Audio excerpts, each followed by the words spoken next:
नमस्कार, स्वागत है आपका हमारे इस YouTube चैनल पर। मैं मुनमुन श्रीवास्तव आपका हार्दिक अभिनंदन करता हूं।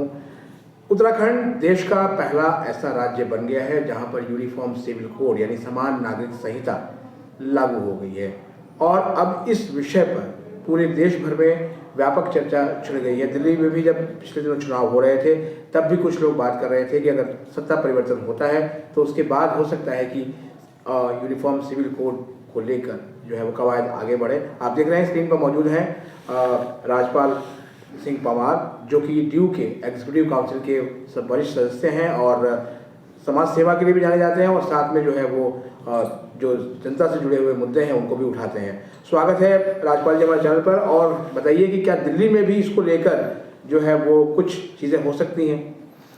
खाली दिल्ली में नहीं मुनमुन जी, मैं तो चाहता हूं कि इसको केंद्रीय कानून बना करके पूरे देश में लागू किया जाना चाहिए।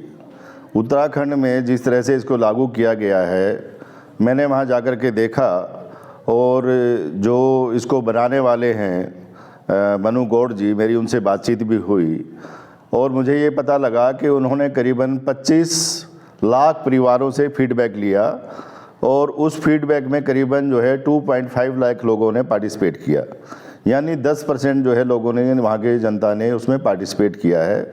उसके बाद में ये कानून बना है और कानून जो है सक्सेसफुली उत्तराखंड में लागू भी हो गया है और बिल्कुल स्मूथली चल भी रहा है। अब हम जैसे कहते हैं कि भी चावल का एक दाना देखने के बाद में आदमी बता सकता है कि बाकी चावल पके हैं या नहीं पके हैं, तो उत्तराखंड इस बात का एग्जाम्पल है अपने आप में कि ये प्रोग्राम जो है सब जगह लागू होना चाहिए और बहुत ही सक्सेसफुल प्रोग्राम है और इसमें देश का हित है। हम बहुत सारी चीज़ों को सिर्फ पार्टी के साथ में जोड़ करके देखते हैं कि किस पार्टी ने लागू किया है तो बाकी सब पार्टियाँ उसको अपोज करना शुरू कर देती हैं। मेरा मानना यह है कि कुछ मुद्दे जो देश हित में हैं उसके लिए हमें जो है ना पार्टी से ऊपर उठ करके सोचना चाहिए। जैसे मेरी एक सोच है अपनी पर्सनल, जो है मैं एक छोटा सा जो है डायलॉग बोलता हूँ सबको कि मेरा दोस्त है, अगर वो हाथ से लड़े, हाथी से लड़े या कमल से लड़े, मुझे कोई भी फर्क नहीं पड़ता, मुझे उसकी मदद करनी है। तो उसी तरह से जब आप यारी दोस्ती निभाते हैं तो दोस्त से बड़ा, देश से बड़ा तो कोई दोस्त है ही नहीं आपका ना। तो देश के नाम पे जो चीज़ हो रही हो, जिसमें पूरे देश का भला हो, उसको करने में सबको सहयोग करना चाहिए। और ये जो समान आचार संहिता है, यूसीसी है, ये इसी तरह की एक चीज़ है जिसमें सबको मदद करनी चाहिए, इसमें सबका भला है। सर, इसमें फ़ायदा क्या है? आप मतलब एक एकेडमिशियन भी हैं और एक जाने माने एडवोकेट भी हैं, तो इसमें फ़ायदा क्या है सर?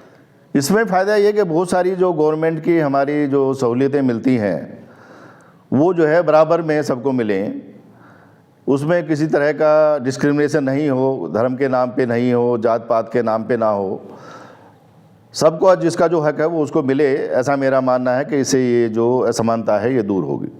लेकिन जब भी सर समान नागरिक संहिता की बात आती है तो एक समुदाय विशेष को समझा जाता है कि उसको टारगेट किया जा रहा है। आप क्या? ये एक पॉलिटिकल स्टेटमेंट है। अब आप देखिए, जैसे ट्रिपल तलाक था, ट्रिपल तलाक के मुद्दे को भी इस तरह से बनाने की कोशिश की गई, लेकिन जिनके लिए बनाया गया उनका तो बहुत बड़ा भला हुआ।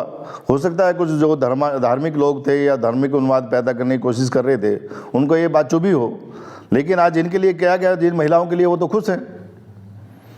तो ऐसे ही इससे जो अफेक्टेड लोग होंगे, जिनको इसका फ़ायदा मिलेगा, समाज के हर एक वर्ग को फ़ायदा मिलेगा, ऐसा मेरा मानना है। सर, ये जो कॉमन सिविल कोड की बात जब होती है तो खासतौर पर माना जाता है कि भाजपा जो है वो इस मुद्दे को उठाती रही है। दिल्ली में 27 साल के बाद जो है वो सत्ता परिवर्तन हुआ है, तो क्या आपको लगता है कि जो दिल्ली की वर्तमान सरकार है इस मुद्दे को भी जो है वो देखेगी? एक और चावल चेक करने के लिए बिल्कुल जो है दिल्ली सरकार को इसको चेक कर लेना चाहिए और दिल्ली में इसको लागू करें। और जब दिल्ली में ये लागू हो जाएगा तो उसके बाद तो पूरे देश में कोई दिक्कत आएगी नहीं। हालांकि मेरा थोड़ा सा उसमें मानना ये है कि जब अलग अलग सरकारें करेंगी तो उसमें सामंजस्य करने के लिए अल्टीमेटली फिर आपको केंद्रीकृत कानून लाना ही पड़ेगा।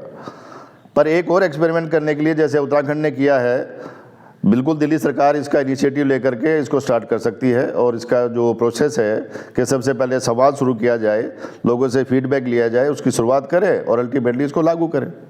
दिल्ली में सर जैसे हम देखते हैं कि कहा जाता है कि जो लेफ्टिनेंट गवर्नर हैं वो सुप्रीम पावर है। पिछले दिनों जो है वो अदालत में इसको लेके भी हुआ कि दिल्ली सरकार के अधिकार ज़्यादा हैं या एलजी के हैं, तो आपको लगता है कि इसमें कुछ कहीं ना कहीं जो है दिक्कतें भी आनी शुरू होंगी? देखिए, इससे पहले भी सरकार रही है, शीला दीक्षित की भी सरकार रही है, खुराना साहब भी रहे हैं, साहब सिंह वर्मा भी रहे हैं, ये दिक्कतें कहीं नहीं आई। कई बार मुद्दे जो है ना अपने पॉलिटिकल इंटरेस्ट के लिए बनाए जाते हैं, दोनों तरफ से जो था, कोई भी पॉलिटिकल पार्टी हो वो उसको जो है मुद्दा बनाती है, मुद्दा होता नहीं है। जब आपका मुद्दा देश का भला करना हो तो ये दिक्कतें नहीं आती हैं, इससे पहले कभी नहीं आई। इससे पहले तीनों की गवर्नमेंट रही है, पहले जो था सरकार अपना साहब सिंह वर्मा की भी रही है, मदन लाल खुराना की भी रही है और शीला दीक्षित भी 3 बार रही हैं। हमने कभी इस तरह का कन्फ्रंटेशन सुना नहीं कभी। जी सर, जब जम्मू कश्मीर से धारा 370 हटाने की बात हो रही थी तो उस समय भी कहा जा रहा था कि बहुत मुश्किल काम है, यह संभव है, किया नहीं जा सकता। तो आपको लगता है कि ये भी काम जो है बहुत मुश्किल नहीं है? काम वो भी मुश्किल था, काम ये भी मुश्किल है, वो भी हुआ, ये भी होना चाहिए। तो आप सर इस बारे में क्या सरकार को कोई प्रस्ताव देने वाले हैं या किस तरह से इसको आगे बढ़ाने की तैयारी में है? मैं तो अपनी तरफ से मोबिलाइजेशन में लगा हुआ हूँ, बिल्कुल मेरी इच्छा है अपनी। और मैंने बताया कि मैं मनु गौड़ जी को जानता हूँ, तो मैं चाहता हूँ कि उनको इन्वॉल्व करके पूरे देश के लिए एक केंद्रीय कानून जो है बनाया जाए जो कि पूरे देश में लागू हो, इससे देश का भला होगा। जी बहुत बहुत धन्यवाद राजपाल जी हमें समय देने के लिए, और उम्मीद करते हैं कि आपका ये कार्य और आगे बढ़ेगा। Thank you.